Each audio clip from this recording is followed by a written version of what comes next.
Welcome back to Stay Tuned. I'm Tony Angelo. This is my personal YouTube channel.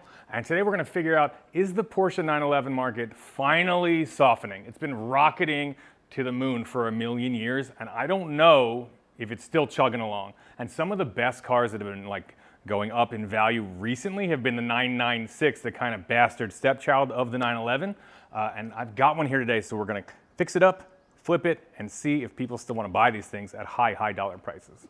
But before we get into all that stuff, let's take one big step back and talk about sort of who I am. So I started off as like a muscle car kid and then turned into like a drift racer, like a pro drift racer for about 10 years, did a bunch of stunt driving, stuff like that.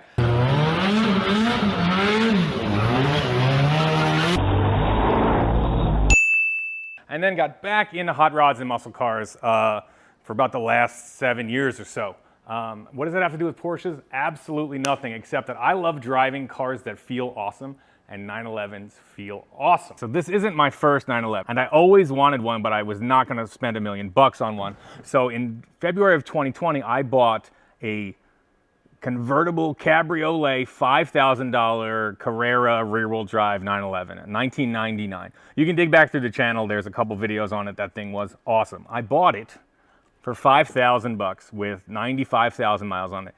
It needed a transmission. The top didn't exactly work right, and a bunch of other things. It was all scratched up. There'd been like a Labrador living in the thing. But after we did some work on it, it was a really fun car. And I sold it for $19,000. So it was awesome. As I bought it was sort of like the beginning of that market really coming on strong. And I was able to cash out at a decent price. Now look, if you figure out what we paid in parts and the work we did here, assuming that someone would pay us more than like 20 bucks an hour, and your Porsche dealer is going to charge you like 10 times that, then that car has probably sold it for what I have into it. But we did all the work, and it doesn't really feel like work when you're in here having fun. So did pretty well on that car, and I kept that money and I saved it looking to sort of get into the next better 911, and this is it. So I had that money in the bank, and I just kept my eyes open to see if I could find another 911 that was maybe a little bit better for a little bit more money that would be worth even more once I was done with it. And I found this thing. It's a 2002 911 Carrera 4S. Black on black, 6-speed car. It is awesome. And it might look great now, but when I got it, it certainly did not. And the best part of it was the price. I saw it for $29,000, which is quite a bit of money, more than I've ever spent on a car. And I just sort of saved it and kept an eye on it. And every day the seller lowered the price by $1,000. 28, 27, 26. When it hit 26, I was like, this is really pushing it for what this car is worth. I probably would have guessed 34 at that point even. And so I hit him up and I said, I'll take it, man. Can we make a deal at 25? He said 25 and a half. I said, great. My man would not take a deposit. And I was shooting HRG with Jimmy Caldwell, who is notoriously the fastest worker I've ever seen. And I knew we were going to get done a day early. So I zipped up on that Friday to the Central Coast, dragged out a bunch of money, and scooped this thing up as quickly as I could. I knew the guy had a billion people coming to look at it. He wouldn't take a deposit, so I couldn't feel secure in it. And there was even another guy at this guy's house when I came to look at it. And he was next in line breathing down my throat. So I saw it. I said, it's a solid car. The best part about this thing, it came with an entirely huge, thick folder full of records and receipts for this thing, all service records, including the IMS bearing, which everybody wants to complain about, has been done in the last 18 months by a reputable shop with a reputable setup. So it's a killer buy. It just needed a bunch of work. Okay, so what I had purchased up in the Central Coast was a very solid straight 911. There's not really any dings or dents or anything like that on there.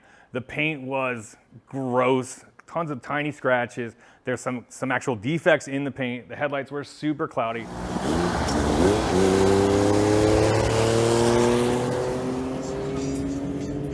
It had a broke stock lip on there that actually ripped off on the 405 one day. And it has these stock wheels that have been powder coated, faded black by somebody at home, maybe just painted, whatever. They're terrible. But very solid car, drove really awesome. I put a couple thousand miles on it every time I would go out to shoot an episode. And it's a really fun car, but here's what I kind of figured out, right? I have like a real racing background. I really like a pure driver's car. And even compared to my old 99 convertible, this feels heavier. The steering's heavier, it feels more muted. It has drive-by-wire instead of a cable throttle, so it's fluffy on the throttle, which makes me nuts. I did take it around the streets of Willow, and it did kind of like let me press on it pretty hard, but you could just tell it's just not quite as dialed, and it's all-wheel drive versus rear-wheel drive. So I really want something mega, mega raw. I've had a lot of fun with this car, but I think it's time to finish it up, make it presentable, and see what kind of money we can get for this thing. So after deciding to sell this thing, I brought it back to my shop in PA, and we just started getting it prepped and presentable. One thing you have to do for any car that you want to get some money for is make it look as good as possible. So I took this 911, I gave it to my buddy Michael Barbelinardo, and he did his magic on it, which means for a car like this that sat out in the California sun for clearly quite a while, it had haze, it had little scratches on it, and he just did his magic, which meant like compounding out the whole thing, laying down some polish, like polishing out the smaller swirls, dialing it all in, then adding a ceramic sealer and getting it all looking killer. And there are still a couple of small, I would call them defects in the paint, but that's just going to be the way it is. I'm not going to pay to have the whole car repainted because we know it's just going to be sold soon. And from 5-10 feet away, this thing looks incredible. Flashback. What's going on, guys? Today in the garage we have Tony's 2002 911 Carrera 4S. As we all know, Tony has a habit of buying black 911s that have awful paint. This one's no exception. This one's got tons of swirls and no big defects, just lots of neglect from poor washing and some hazing in some areas, but overall nothing we can't handle. So we're gonna go step by step here. We're gonna do a clay bar, we're gonna do some compounding, some polishing, and then we're gonna do a coating on this, and we're gonna get this thing looking 100%. So the next step of the process is gonna be compounding the paint. We finished clay barring the whole car. The clay bar was disgusting, and now we're ready. So typically what you wanna do on a car is you wanna do a test spot where you take the least aggressive pad and either compound or polish you have, and test different combinations to see what's the least aggressive route that you can go. So for this one, I'm going to be using a 6-inch DA polisher, and I'm going to be using some Griot's Garage fast correcting cream. This is basically like their most aggressive compound that they have. I've tried probably a dozen compounds through various manufacturers, and this one seems to be really, really good. It cuts quickly and it doesn't dust a lot, which is a huge issue with a lot of compounds. So what we're gonna do is we're gonna prime the pad first. So you're gonna put a couple of swirls onto the pad, and you're gonna kind of just rub it in a little bit. You don't wanna go onto the paint with a dry pad because it's just gonna scratch the paint immediately. So you're gonna keep putting a little bit of this in just to prime the pad up. And once we have a decent coverage on the pad, should be good enough for where we're going. Spread it on the paint in a couple of places. So on speed 3, we're gonna go back and forth. It's gonna get loud, so you're not gonna hear me talk, but. So you can see, this is the panel I just polished. And this is the one that still needs to be done. Big difference in clarity.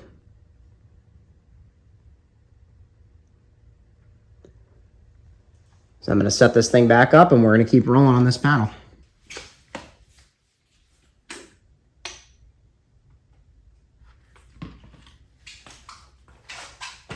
Okay, make sure you turn it back down to 3.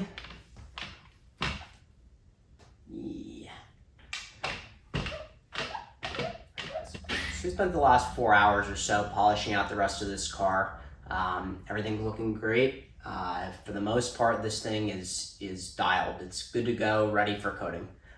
So what we're going to use today is some CarPro Essence Plus. Again, none of the stuff that I'm telling you guys about here, none of this is sponsored. We just I have a lot of experience with using different things, and kind of my go-to combination is the 2 Griot's compound and polish combination, and then I love using this Essence Plus.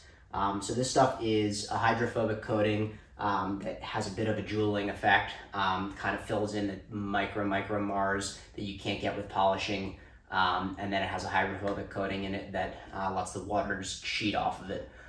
It's super easy to put on. We're going to use a black pad on the buffer, which is the softest one that they make. 4 or 5 speed, almost no pressure. This is literally just to spread it out on the paint. We'll let it sit for a couple minutes and then we'll wipe it off. So let's get to it. Super, super smooth. This stuff is amazing.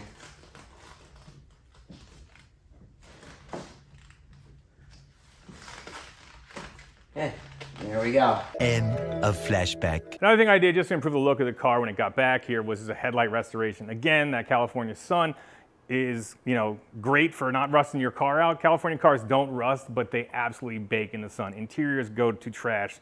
Paint, headlights, all that stuff gets baked into submission, and these headlights were no different. So I went out, got, the at-home kit from the local parts store with a little buffer thing on there, and just went to town. Scrubbed them, polished them, did the little ceramic coating, and they look killer. So I'm not gonna touch those. For now, right here, we've got paint done, we've got the headlights done, the interior has been all gone through and cleaned. There's like 2 things to do in the interior, just make it, again, 100%. Sunroof switch popped out of its bezel, happens all the time on these cars.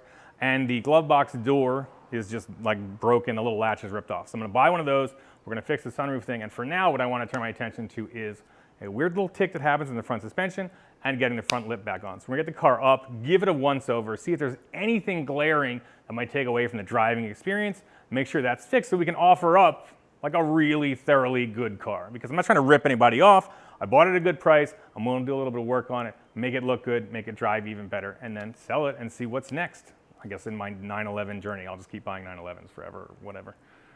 This thing looks good. All right, so driving this car, I just heard like a little bit of a tick as in the front right corner as the thing goes over bumps, and sometimes if I hit the brakes, I can hear it too. I'm feeling a little bit of play here, which I think is maybe just the tie rod end. Looking underneath, I think it's worth it to try to get this car close to perfect as possible. So we're gonna pull down all these covers that Porsche puts up and just see what we can find, anything with any kind of crazy play. Just give this car a really good once over and make sure it drives like perfectly before we try to sell it. So that's the plan. Let's tear that off. After really checking the inner tie rods, there's like 0 slop. Every movement here is going right through the steering shaft, so all we're doing is bouncing off the steering lock. That's not it. That's not the problem. Pulled off the lower tray here. I think we're gonna throw the lip on with a little bit of zip tie repair right here to a couple broken pieces of plastic. Take it for a little whip around and see if we still hear that sound. What I was hearing was definitely like, did I say definitely? What I was hearing was definitely like, what I was hearing was definitely like just some plastic scraping. It was just enough to be annoying. It didn't sound or feel like anything. So I think we put the lip on, a couple of zip ties, make sure everything's bolted in, snapped in tight, take it for a rip and see how it feels.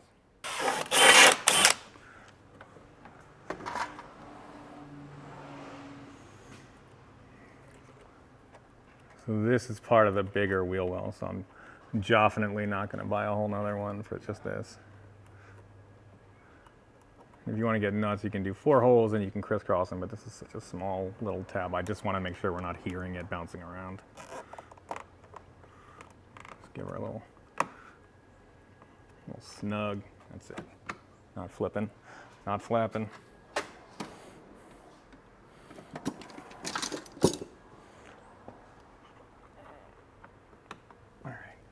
Let's throw that lip on, see what she does. All right, so the C4S is the same wide body as the Porsche 911 Turbo. It just doesn't have the giant air intakes in the quarter panels, but essentially looks exactly the same. So the front lip is the same. I was not able to find one at any like crazy Porsche wholesaler or like European part company, but they had it just on Amazon. I'm not sure, how much work it's gonna be to fit it, but it was halfway decent. We had it sitting in the sun. That's something you want to do for any kind of like urethane parts. Let it sit in the sun before you try to put it on, especially if it got shipped in a weird position. It's going to help you out. So I think we start in the middle and we kind of ride it out from there. Like one single tang that's got a... All right, so it's got to come to me. So let's start, come out. All the way over. Come out to me. Let's start in the middle and then, there we go. Oh, that's dead center right there.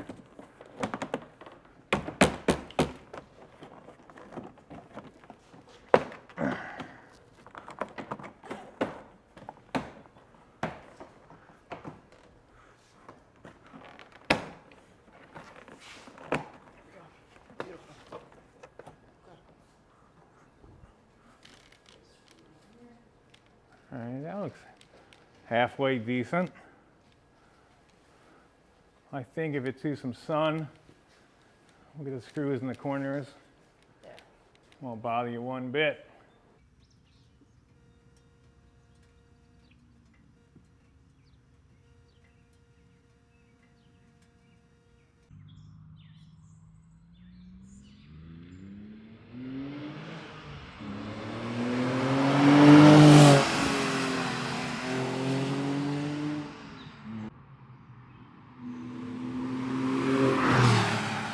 We should be rocking and rolling. What are you doing? I'm videoing you. Why are you gonna video me? I'm making a video. You wanna do that? Let's do it. Not now. That's weird, man. Are you like to help me or like to show other people me doing a thing? Oh, I was gonna start my own show. Like a behind the scenes. Yeah. I love it. David, keep this. This is my sister. Hi. Stick your head in. She's very proud. Very, very proud. Let's do this thing. So we got the car out. You can see it's black, on black, on black. Interior is clean. It's a really good car. It's got 99K in it, but it runs super solid. It is, again, C4S. So it's a really special model. It's got the wide body. It's got the brakes and suspension from the turbo, essentially. It's using the regular motor from the Carrera, which is the 3.6. They bumped it in 02 to 3.6 liters. And it makes 320 horsepower. And honestly, it's a really fun car. It's all-wheel drive. That's the 4 part. And it's just a ton of fun. You know, it's not quite as razor sharp as my C2 convertible even. Just because you can feel some of the heft of the all-wheel drive system. But it's, you know, it scoots. You can push it really, like, way harder than you ever need on the street. And it's a ripper. We get some of these people out of our way, we'll be in business.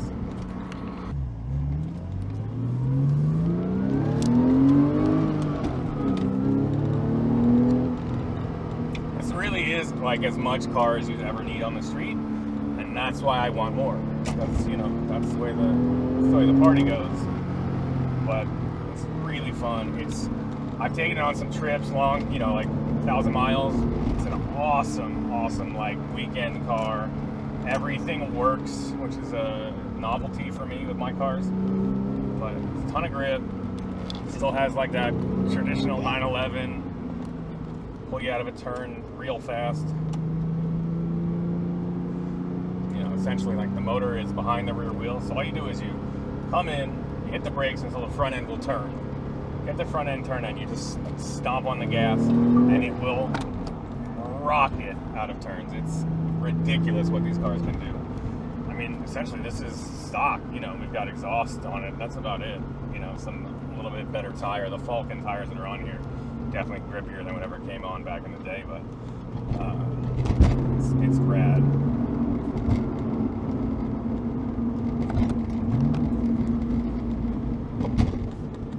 So the question is, you know, as I said, I want to make something more like an extreme hot rod Porsche. I'd also like to see if I get a little bit more money for this thing, because I know this model specifically is pretty sought after. That's why I was sure buying it would not be a bad idea.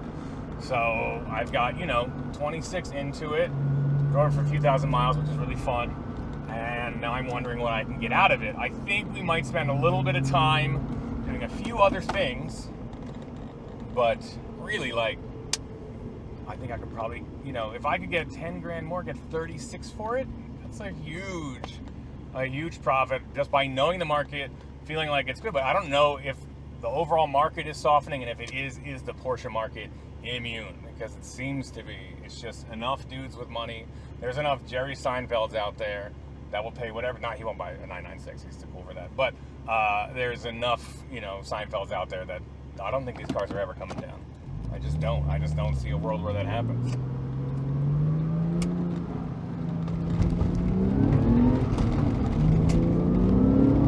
You can hear it. It screams. Oh, it gets going. Good? Yeah, like a smooth roller coaster. Like a smooth roller coaster. Porsche.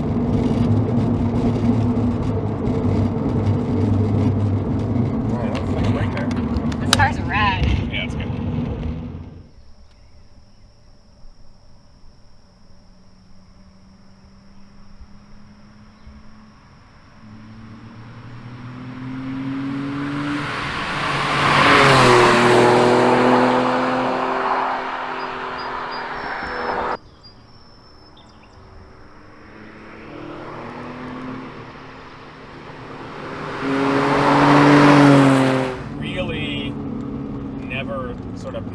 myself as a Porsche guy, which is silly to say because one thing I've realized is like it's just a really fun driving car that works all the time.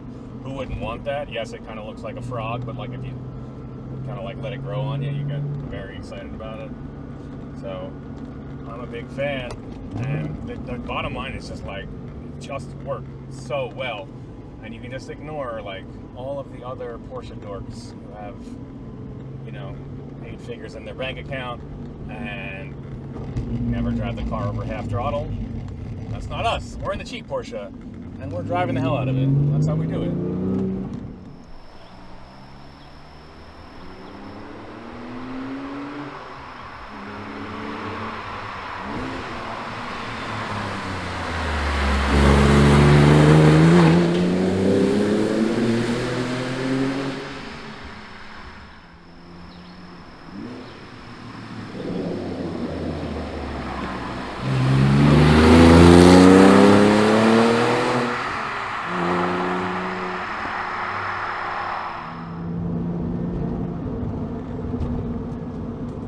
Finally busted out into some farm roads. This is my favorite part about living in rural Pennsylvania outside of Philly, that there are some killer farm roads.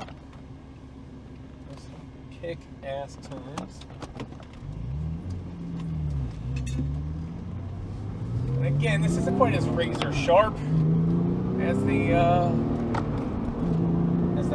99, 2000, 996. But guess what? It's got a cup holder, and it's got a glove box, so a little more adult in a couple of ways, a little more convenient. It doesn't matter because it does absolutely jam. Plus, it just started going fast.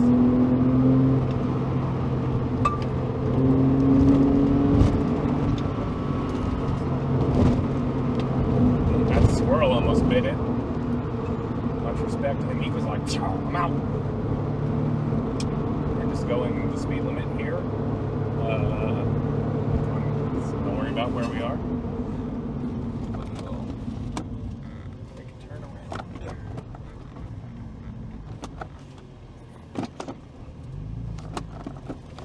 Zippy zip. Yeah, I really do like this car. It's just that my plan is, number one, flip this thing. You know, buy a 911, fix it up, sell it here. Buy the next one here, sell it here. The next one, we buy it over the roof because I didn't give myself enough room to make that metaphor better. The squirrel is still on the road.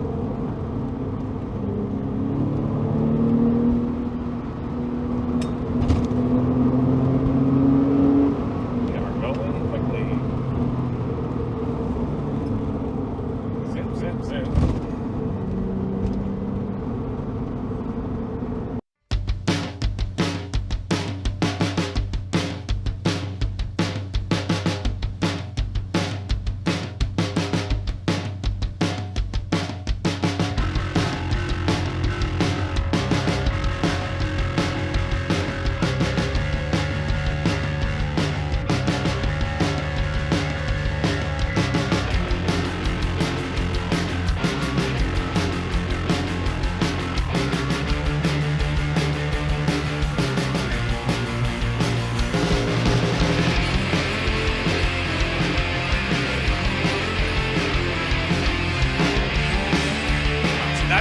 Car, you see how it drives, you see how it looks, you see how it feels, you know what I paid for it, and it's time to figure out like what can I get for this thing. Now it's not exactly time to sell it, right? I'm still gonna do the wheels because they look disgusting and awful black.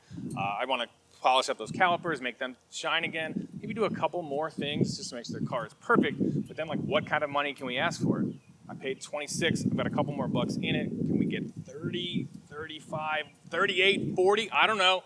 Tell me what you think in the comments because next time we're gonna sell this thing. That's it for this episode of Stay Tuned. Don't forget to like and subscribe, and I'll talk to you guys next time. Hopefully I'll have a nice big fat wallet and one less Porsche.